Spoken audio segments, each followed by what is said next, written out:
के चक्र में फंस जाता है। परंतु तुम्ही ने इस माया में सृष्टि की रचना करके और दूसरी ओर मनुष्य को चंचल मन प्रदान करके दोनों को एक दूसरे में उलझा दिया है। पग पग पर मनुष्य के बहकने के लिए अनगिनत आकर्षण पैदा किए हैं। मनुष्य इसके जाल में उलझा रहता है। और क्षमा करना, तुम्हें जाल बिछाकर किसी शिकारी या बहेलिए की भांति जाल में फंसे मनुष्य के हाथ पैर मारने, उसके छटपटाने का तमाशा देखते रहते हो। नहीं अर्जुन, मैं तमाशा नहीं देखता, बल्कि अपनी माया की लीला देखता हूं। फिर भी केवल निहारते ही रहते हो ना, सहायता तो नहीं करते कि बेचारा प्राणी इधर उधर भटक रहा है, रास्ता भूल पड़ा है। तुम्हारे मन में बेचारे मनुष्य की सहायता करने का विचार तभी नहीं आता कि आगे बढ़कर उसका हाथ थाम लूं, उससे सच्चा रास्ता दिखाऊं। बिल्कुल आता है, और मैं मनुष्य की सहायता भी करता हूं। परंतु कब कब करते हो तुम उसकी सहायता? मैं तो देख रहा हूं कि तुमने कर्म का विधान बना दिया है, जन्म मरण का चक्र चला दिया है और इस चक्रव्यूह में मनुष्य को फंसा दिया है। ये तो कोई बात नहीं हुई, ये तो कोई सहायता नहीं हुई। मैं सहायता अवश्य करता हूं। अपने भक्त को मैं कभी बेसहारा नहीं छोड़ता, परंतु मनुष्य मेरी ओर देखे सहायता के लिए, मेरी ओर बढ़े तो मैं उसकी सहायता करूं ना। परंतु वो मेरी ओर बढ़ने के बजाय अपने अहंकार में डूबा रहता है, अपने बाहुबल के घमंड में पड़ा रहता है।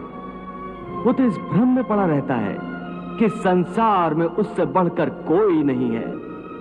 वो तो केवल अपनी बुद्धि और अपने बल पर ही भरोसा करता है। अपने बाहुबल पर उसे अपने परमात्मा से भी अधिक विश्वास होता है।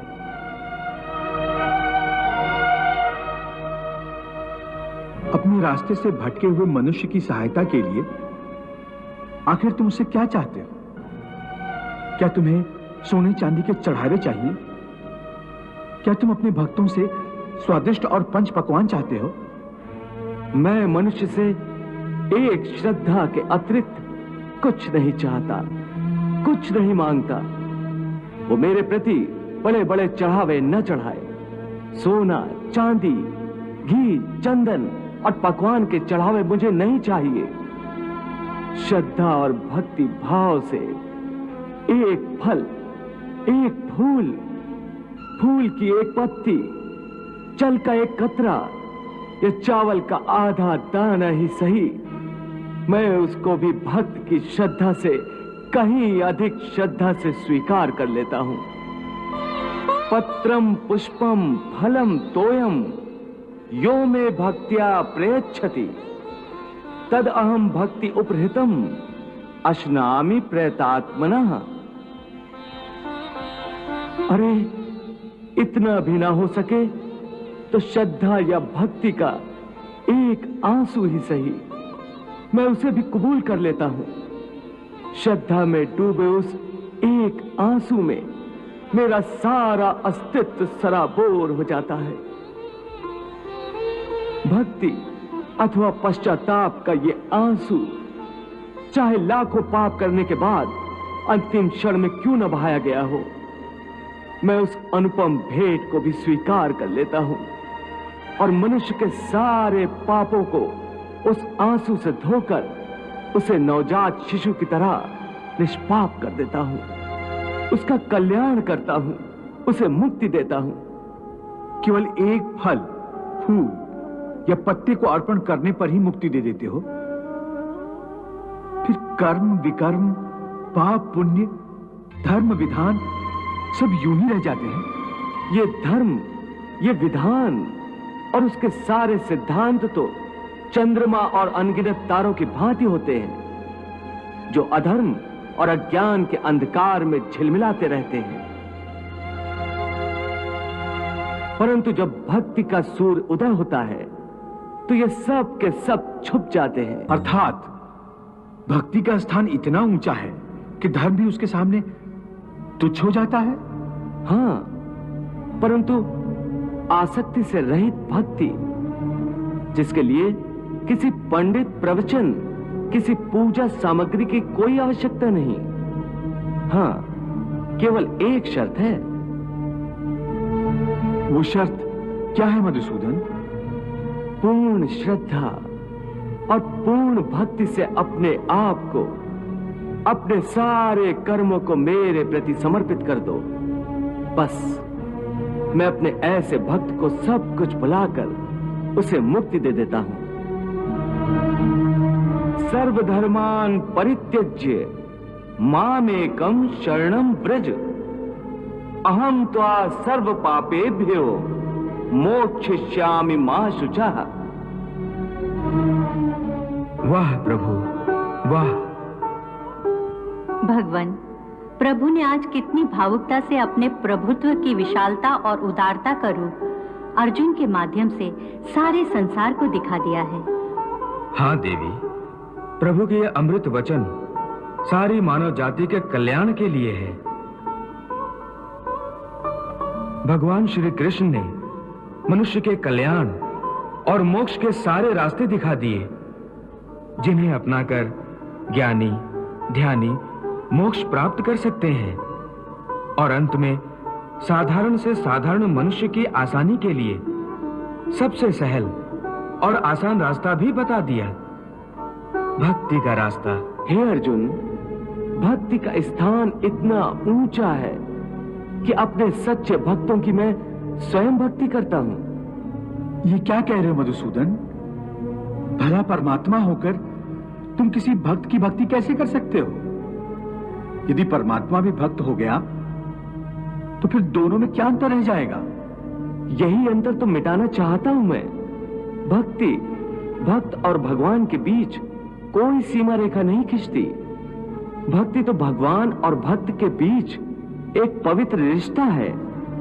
जैसे प्रेम किसी प्रेमिका और उसके प्रेमी को एक बंधन में बांधकर एक कर देता है, उसी प्रकार भक्त के द्वारा भक्त अपने भगवान में तथा भगवान अपने भक्त में समा जाते हैं। दोनों एक रूप हो जाते हैं। हे भोलेनाथ, इन अमृत वचनों की रिमझिम वर्षा में तो तन मन ऐसे भीज गया है कि मैं तो तृप्त हो गई हूँ। देवी, आप तो केवल इन अमृत वचनों की वर्षा में भीज गई हैं, परंतु उधर अर्जुन को देखो।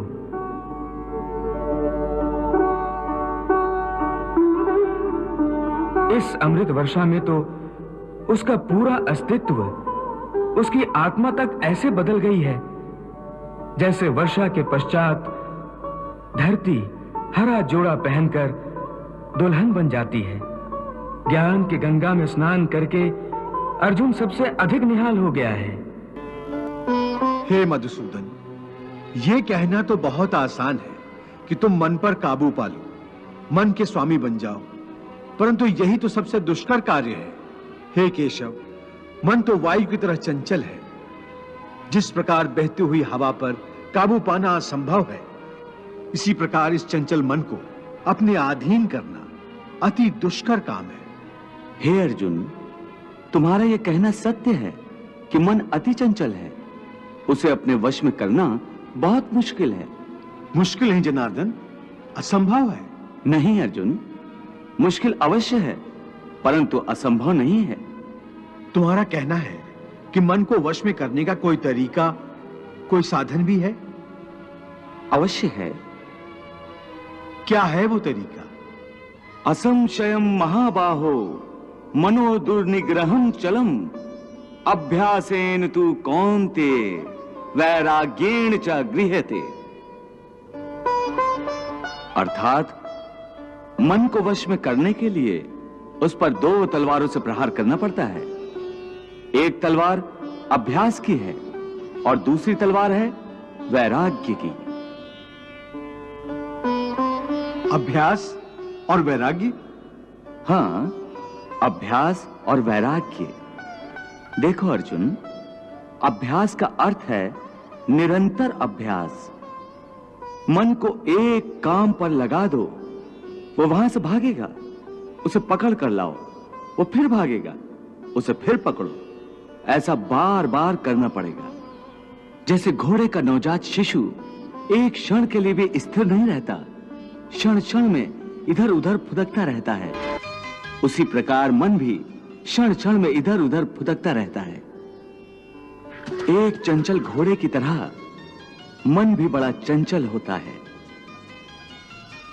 और ऐसे चंचल मन को काबू करना उतना ही कठिन है जैसे किसी मुंहजोर घोड़े को काबू करना। ऐसे घोड़े को काबू करने के लिए सवार जितना जोर लगाता है, घोड़ा उतना ही विरोध करता है और बार बार सवार को ही गिरा देता है। परंतु यदि सवार दृढ़ संकल्प हो तो अंत में वो सरकश घोड़े पर सवार हो जाता है। बस फिर वही घोड़ा सवार के इशारे पर चलता है।